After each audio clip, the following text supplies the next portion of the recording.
First of all, I am a great nature lover. And I have it very profound. I've had it all my life, all my childhood and all my existence, a very, very close feeling to the earth. It means something to me. It's my planet. I think that term that you find amongst certain Indian tribes and non-Indian people in the world, Mother Earth. Their title for the earth is Mother Earth, you see. I have a great love for the earth, so that I enjoy the earth. And I've been in the Andean mountains, I've been in the deserts, and I don't know which I love the most, whether I love the Andes most, whether I love the deserts of Africa most. It's hard to say, because I have this profound affinity and love for the earth, and I wish more people had it. It's a lovely planet that God gave us.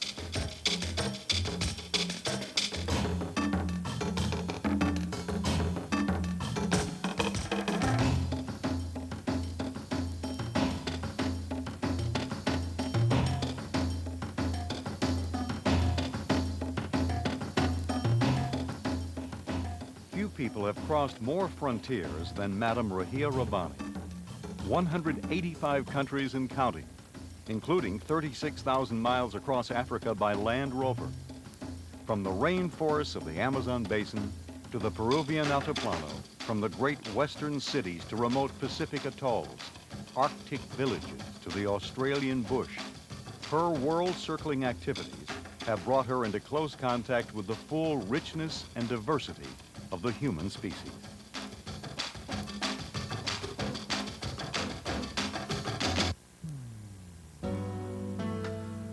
Madame Rabbani is equally at home with royalty, heads of state, or the simplest village dwellers.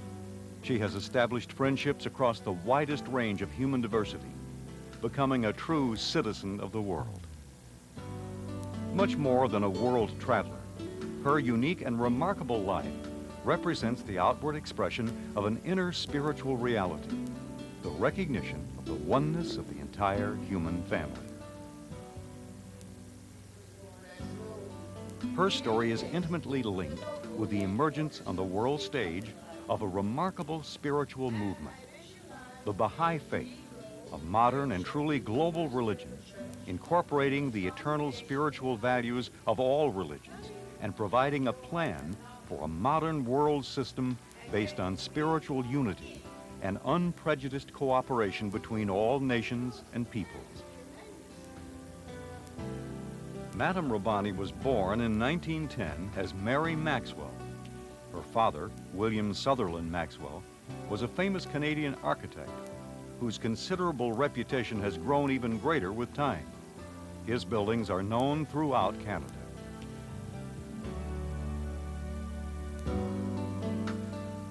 Her mother, May Ellis Bowles, who was living in Paris, became the first American in Europe to accept the Baha'i Faith in 1898 and one of its first disciples in the Western world.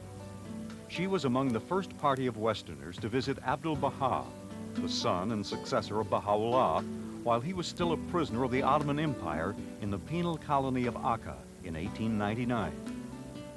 She became a true apostle of the new religion and a famous Baha'i teacher. Her last heroic act was a trip to teach the Baha'i faith in South America. Though elderly and in frail health, her love for the Latin people impelled her to visit Argentina, where she died on March 1st, 1940, just a few days after her arrival. She is buried in Quilmes Cemetery outside Buenos Aires.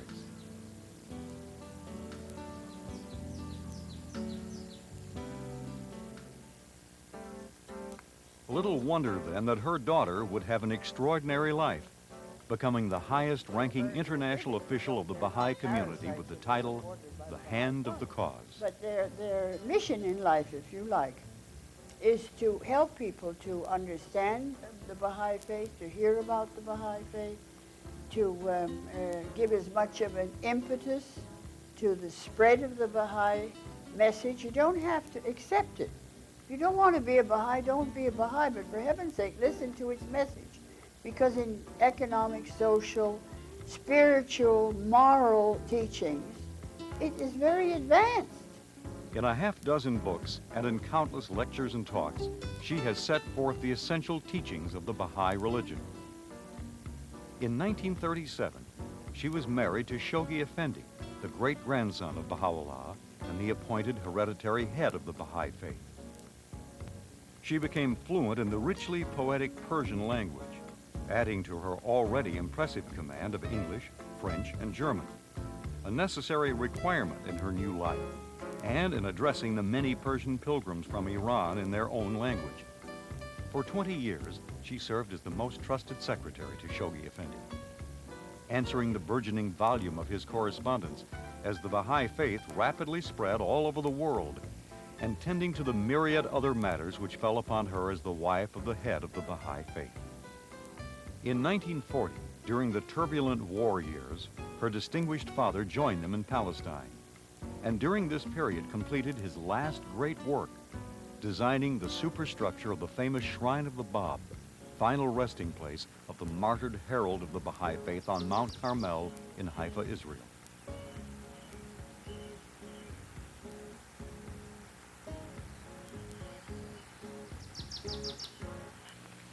On behalf of the guardian of the faith of Baha'u'llah, I have the great honor of dedicating this first Mashrak al-Azkar of the Western world to public worship.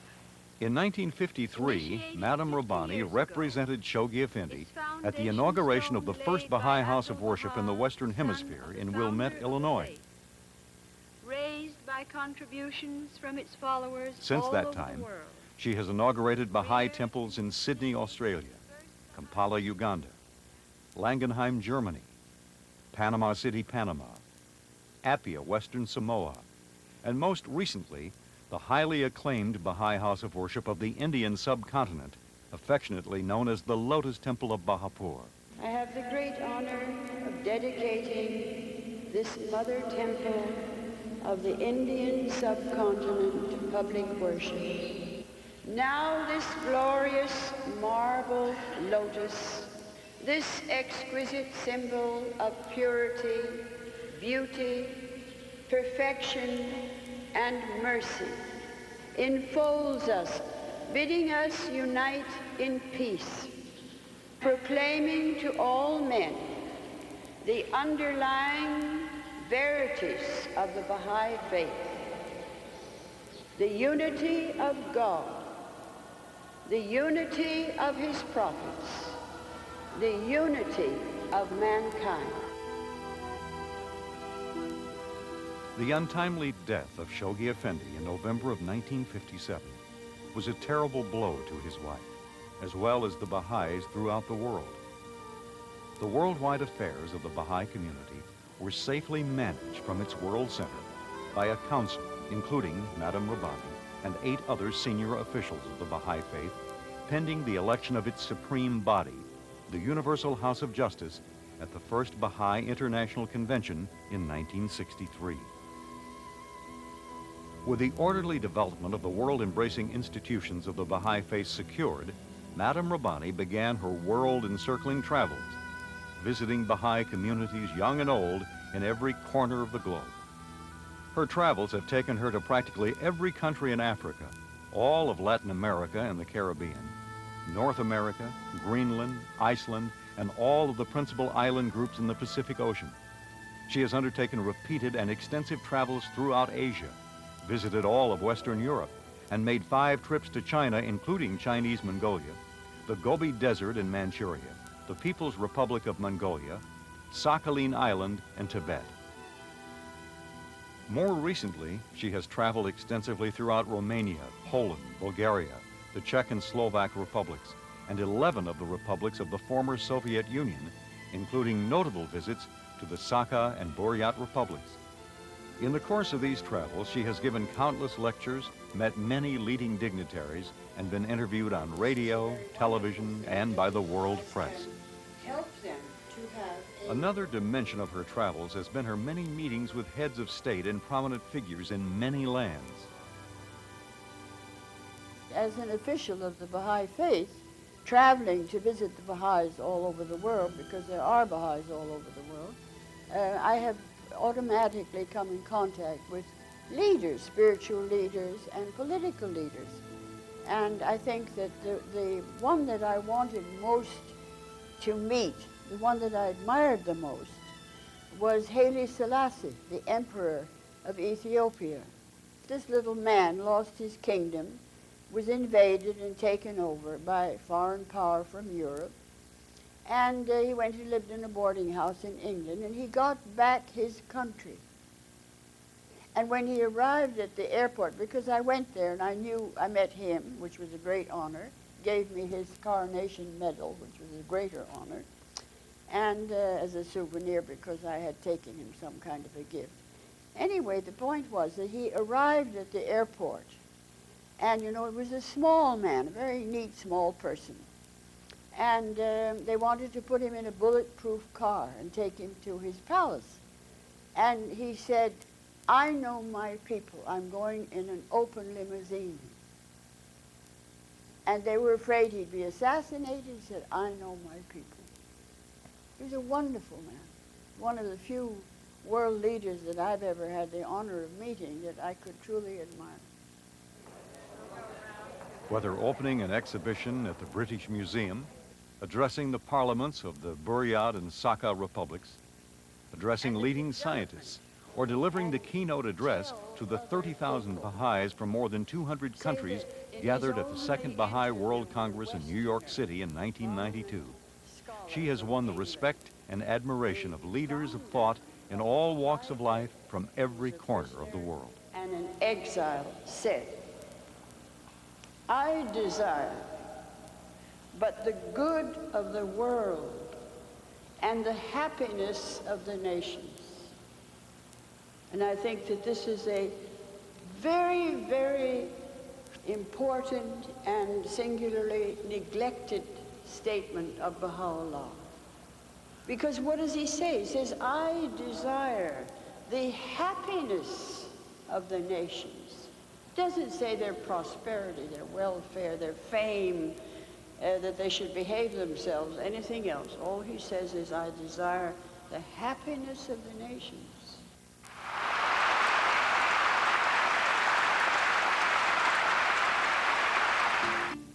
Notwithstanding the ease with which she moves in the leading circles of influence, learning, and authority, Madame Rabbani is perhaps even more widely known and loved in countless towns, villages, and hamlets throughout the world for her profound and intimate connection to the indigenous peoples of the planet. This remarkable relationship is beautifully displayed in this film, The Green Light Expedition, which she produced, documenting her 7-month trip to dozens of indigenous communities in the Amazon basin of Brazil, Colombia, Venezuela, Suriname, Bolivia, and Peru. I have come a very, very long way to see your faces again. He venido desde muy, muy lejos para ver vuestras caras nuevamente.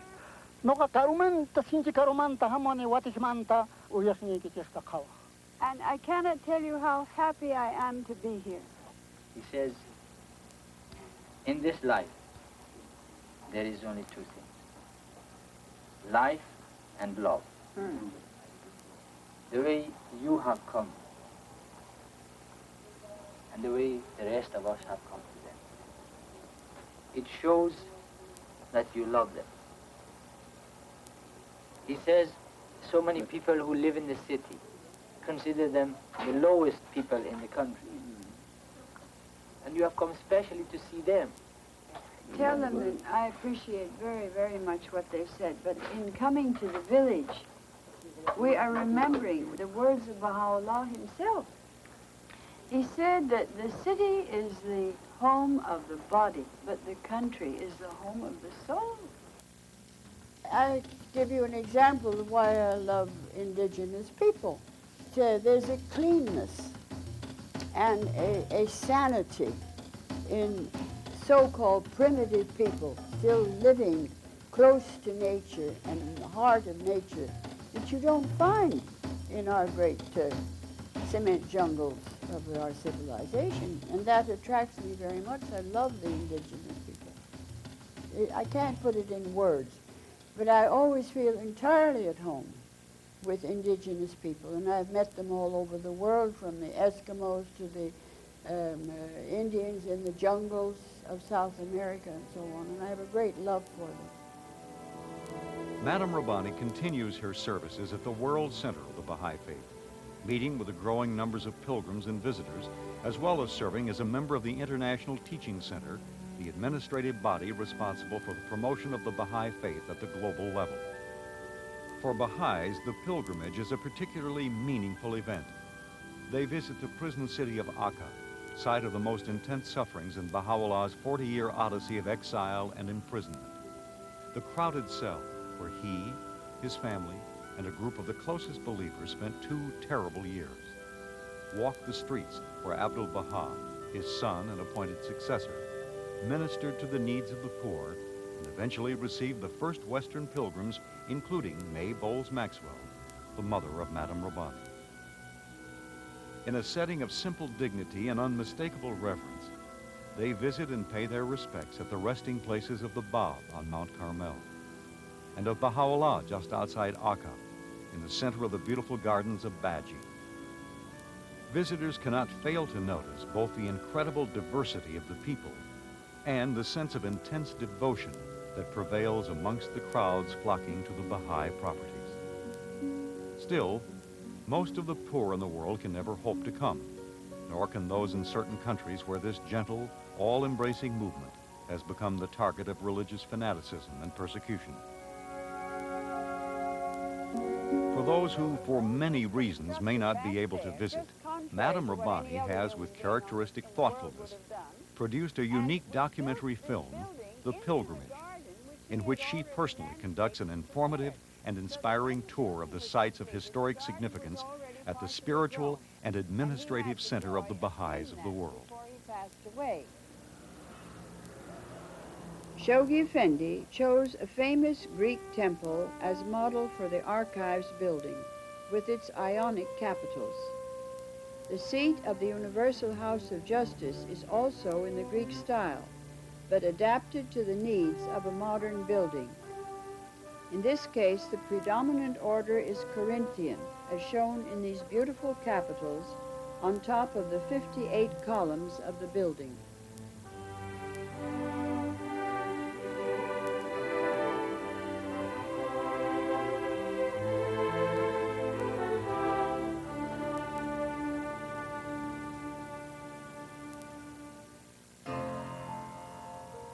It is far too soon to attempt to assess the rich and varied life of this extraordinary woman. Her literary legacy, together with her unique record of service through most of this critical century in the development of the Baha'i world community, would alone assure her a lasting place of honor in the hearts of future generations. Yet there is so much more. Accompanied by a single woman companion, she has visited more places on this planet than many of the famous explorers of history. Along the way, she has touched and been touched by the incredible richness of this Mother Earth and its peoples. My message is based on having been a Baha'i all my life and having been, if you like, illumined by the extraordinarily international concepts of the founder of the Baha'i faith, Baha'u'llah. He envisioned one world, you see, it's one planet. Now because of modern science, it's a very small planet. Laura, what are you going to do with one planet that's become very small and an increasing population and all these millions and billions of people, to get them to live cooperatively and share, if you like, the spiritual at least, and some of the physical benefits of this wonderful planet that we have. Well, I've seen all the great waterfalls of the world, but I don't think people realize that in the south of Brazil is one of the most marvelous sights of the world, and that is Iguazu. It's one of the most awe-inspiring sights on the planet. I myself, as a human being, am going back to Iguazu so that I can look at it again before I die. It's so beautiful.